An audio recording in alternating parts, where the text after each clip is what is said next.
There's a moment in high-stakes situations where everything slows down. Not for everyone, not automatically, only for people whose brains have been trained, consciously or not, to override the body's default panic response. Most people think staying calm under pressure is a personality trait, something you either have or you don't. The neuroscience says something completely different. Staying calm under fire is a skill. It's a set of physical and cognitive processes that can be trained, built, and improved with the right protocols. And the people who do it best, elite operators, experienced surgeons, combat veterans, aren't less emotional than everyone else. Their brains are just better at routing stress signals through the right pathways. In this video, I'm going to show you exactly what happens in your brain when you're under extreme pressure, and more importantly, the 4 protocols that give you control over it. Let's get into the science. Your brain has 2 systems competing for control when you're under pressure. The first is the prefrontal cortex, the most evolved part of the human brain. This is where rational thought, decision-making, impulse control, and situational awareness live.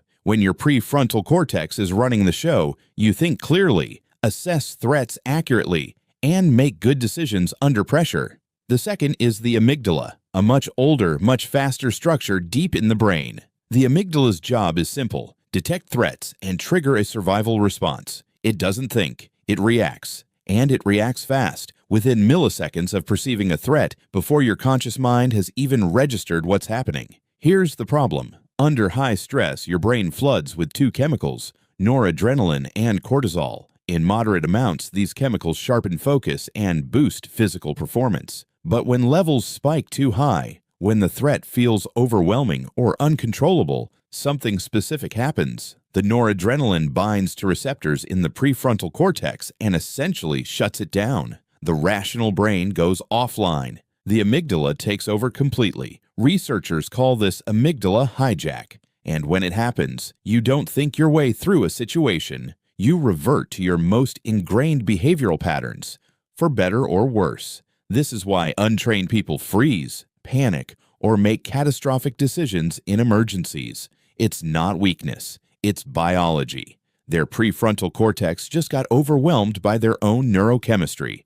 The goal of every performance protocol in this video is the same. Keep your prefrontal cortex online under pressure. That's it. When the amygdala fires, it triggers your sympathetic nervous system, the fight-or-flight branch of your autonomic nervous system. Within seconds, your heart rate climbs. Your breathing gets shallow and rapid. Blood gets redirected from your digestive system and fine motor muscles toward your major muscle groups. Your pupils dilate. Tunnel vision sets in. Your brain literally narrows your visual field to focus on the immediate threat. At heart rates between 115 and 145 beats per minute, most people hit peak physical performance. Reaction time is fast. Strength is elevated. You're operating well, but push past 175 beats per minute and a different set of changes kicks in. Fine motor skills deteriorate, the kind you need for precise movements, complex decisions, and clear communication. Cognitive processing slows. You start making mistakes you wouldn't normally make. At extreme heart rates, above 185 or so, some people experience perceptual distortions, time distortions, even audio exclusion, where they can't hear things happening right next to them. The research on this is consistent across law enforcement, military, and emergency medicine. High performance under stress isn't about eliminating the stress response. It's about keeping the body in that 115 to 145 range, the zone where the chemistry works for you, instead of letting it spiral past the point where it works against you. That's the target, and there are direct, evidence-based ways to hit it. Here are the 4 protocols the research supports most strongly. These aren't theory. They're used by special operations units, elite athletes, and tactical medicine teams worldwide. Protocol 1. Tactical breathing. This is the single most evidence-backed tool for real-time stress regulation available to a human being. It costs nothing and takes 60 seconds. The mechanism is direct. Your breathing rate is one of the few inputs you have voluntary control over that directly influences your autonomic nervous system. When you slow your exhale down, you activate the parasympathetic nervous system, the rest and digest branch, which acts as a brake on the fight-or-flight response. The The protocol is simple. Inhale through the nose for 4 counts, hold for 4 counts, exhale through the mouth for 6 to 8 counts. The extended exhale is the key. It's what triggers the parasympathetic response. Doing this for 60 seconds before a high-stress event measurably lowers heart rate, reduces cortisol, and, critically, improves prefrontal cortex activity. A 2024 systematic review confirmed that controlled breathing practices reduce amygdala reactivity and strengthen the connection between the prefrontal cortex and the amygdala. In law enforcement and SWAT operations, this isn't soft science. It's standard pre-entry protocol for a reason. Protocol 2. Stress inoculation through deliberate exposure. The reason experienced operators stay calmer than recruits isn't just mental toughness. It's neurological adaptation. Every time you expose yourself to a controlled stress event and successfully regulate your response, you're literally rewiring your brain. The amygdala learns from experience. When it has fired hundreds of times in training scenarios and the outcome has been manageable every time, its threat threshold rises. It takes more to trigger a full hijack. The prefrontal cortex builds stronger inhibitory connections to the amygdala. The stress response becomes more calibrated. This is why realistic training, force-on-force scenarios, high-stress simulations, deliberate exposure to uncomfortable situations is not just skills training. It is brain training. The physiological response to real events is measurably lower in people with extensive stress exposure history. The practical takeaway: if you want to stay calm when it matters, you need to train your nervous system to have been there before. Controlled discomfort in training is a direct investment in prefrontal cortex performance in the field. Protocol 3. HRV training. Heart rate variability. HRV is the variation in time between consecutive heartbeats.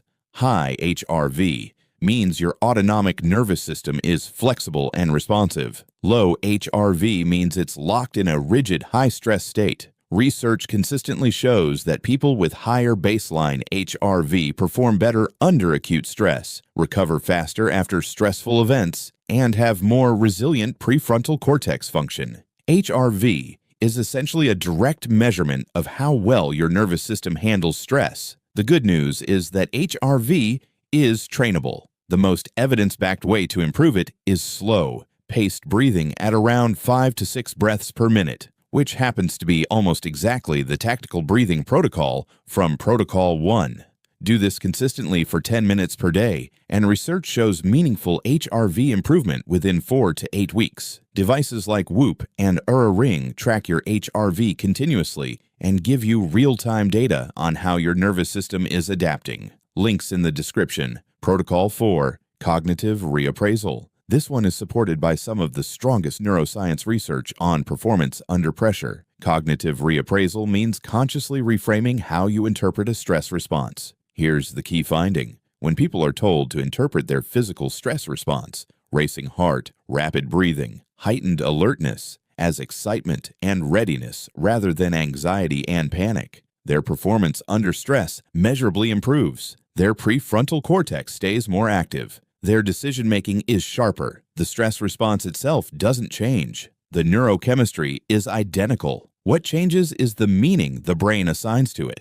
And that meaning directly affects how the prefrontal cortex responds. This isn't positive thinking. It's a neurological mechanism. The interpretation of a stressor activates different neural pathways than the stressor itself. Training yourself to interpret physiological arousal as readiness, not danger, is one of the most powerful performance tools available, and it requires no equipment, no supplements, and no special training environment. These 4 protocols work together as a system. Tactical breathing gives you real-time control when you need it most. Stress inoculation raises your ceiling, the amount of pressure your system can handle before hijack. HRV training builds the underlying nervous system resilience that makes everything else easier. Cognitive reappraisal keeps your prefrontal cortex in the driver's seat when the other 3 are being tested. But there's a foundation layer underneath all 4 that most people ignore, and it's the reason some operators degrade under stress even with solid training. Sleep, nutrition, recovery. For me, sleep and nutrition have always been my main priority. A 2025 study on prefrontal cortex function found that chronic stress exposure causes dendritic atrophy in the prefrontal cortex. The actual physical connections between neurons shrink under prolonged stress. The rate of this atrophy is significantly accelerated by sleep deprivation and nutritional deficiency. The supplements with the best evidence for supporting stress resilience specifically are omega-3 fatty acids, which directly support prefrontal cortex neuroplasticity and reduce neuroinflammation, and magnesium glycinate, which blunts the HPA axis stress response and supports GABA function. The research base for both in military and operator populations is solid. Links in the description. The bottom line, staying calm under fire is not a gift. It's a system. Build the system, train the nervous system, protect the recovery, use the protocols, and the performance follows. Most people in high-stress jobs never learn any of this. They white-knuckle it through their careers, wondering why some people seem built different. They're not built different. They just understand the system. Your brain is plastic. It adapts to what you train it to do. Every deliberate breathing rep, every stress inoculation session, every recovery night, you're building a nervous system that performs when it counts. That's the whole point of this channel. If the sleep science and the supplement stack breakdowns would be useful to you, both are on the channel. Links below. Stay dangerous.